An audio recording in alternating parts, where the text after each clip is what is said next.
নমস্কার বন্ধুরা, আমার বন্ধুর বাড়ির আরেকটি নতুন ব্লগ নিয়ে আমি হাজির হয়ে গেছি তোমাদের সামনে। আজ বানিয়েছিলাম একটু দই কাতলা, কিন্তু দই কাতলাটা বানিয়ে যখন খেতে বসলাম তখন দেখলাম পুরো ফিশ রেজালা হয়ে গেছে। আর খেতে এত টেস্ট হয়েছিল, তাই ভাবলাম তোমাদের সাথে শেয়ার তো আমার এটা করতেই হবে। চলো তাহলে রেসিপিটা শেয়ার করে নিই তোমাদের সাথে, তোমরা বানাতে পারো বাড়িতে। সবার প্রথমে ফ্রাইং প্যানে তেল গরম করতে বসিয়ে দিয়েছি। যেহেতু খুব অল্প মাছ আছে সেই জন্য আর বড় কড়াই বসাইনি, ফ্রাইং প্যানে রান্নাটা করে নেবো। তারপর নুন হলুদ মাখিয়ে মাছগুলোকে এপিট ওপিট করে ভেজে নেবো। খুব কড়া ভাজবো না, হালকা করেই ভাজছি। আর মাছগুলো ভাজা হতে হতে চলুন একটা পেস্ট তৈরি করে নিই।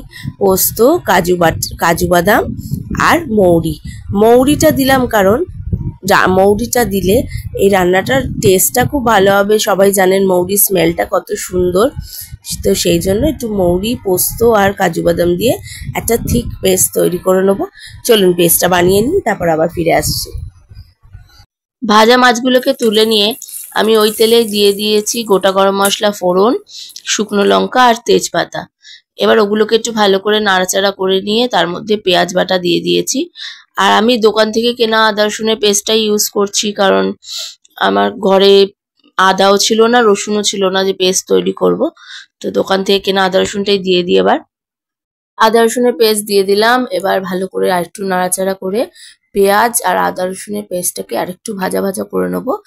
এবার চলুন ওর মধ্যে মিশিয়ে দিই সেই যে কাজু পোস্তর পেস্টটা করে রেখেছিলাম সেইটা। এইটা মিশিয়ে, এইটা হলো দই কাতলার আসল ইনগ্রেডিয়েন্টস। এটা ছাড়া দই কাতলা হবে না, টেস্টটাও ভালো আসবে না। এবার ভালো করে এটাকে মিশিয়ে তারপর একটা থিক গ্রেভি তৈরি হবে, এটার খুব ঘন একটা গ্রেভি তৈরি হবে। আমার গ্রেভি রেডি। এবার এর মধ্যে একটু গরম মশলা মিশিয়ে দিলাম, শাহি গরম মশলা।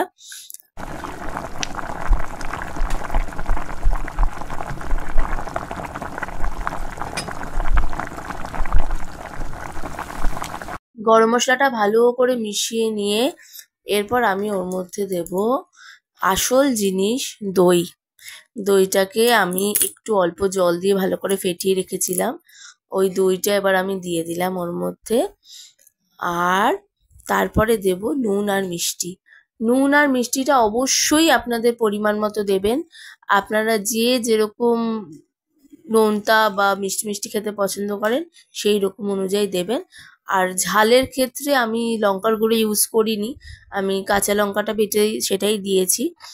কারণ সব জায়গায় দেখেছি দই কাতলা সাধারণত সাদা বা একটু হালকা হলদেটে হয়, সেই জন্য আমি কোনো রকম লাল রং বা লাল লঙ্কার গুঁড়ো ইউজ করিনি। এবার দেখুন গ্রেভিটা একটু ঘন ঘন হয়ে এসছে।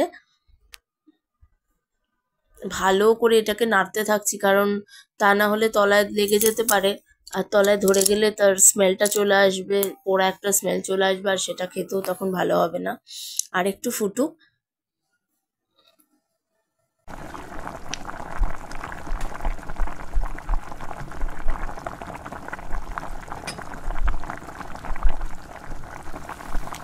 গ্রেভিটা হয়ে গেছে, এবার এর মধ্যে একটু জল দিয়ে দিয়েছিলাম, জলটা দিতে সেটাও ফুটে উঠেছে। আর এর মধ্যে এবার আস্তে আস্তে মাছগুলোকে ছেড়ে দিচ্ছি। মাছগুলো ছেড়ে দিলে মাছগুলো ভালোভাবে ফুটে গেলে তারপর নামিয়ে নেব। আমার দই কাতলা রেডি হয়ে গেছে। যেহেতু গরম মশলা আগে দিয়েছিলাম তাই পরে আর কোনো গরম মশলা বেশি মেশালাম না। চলুন তাহলে এবার সার্ভ করে নিই, নিয়ে বরকে আর ছেলেকে খেতে দিয়ে দিই। বরকে আর ছেলেকে তো খেতে দিয়ে দিয়েছি, বর আর ছেলে তো খেয়ে একদম মন্ত্রমুগ্ধ যাকে বলে। ওরা বলছে এটা দই কাতলা করেছো নাকি ফিশ রেজালা।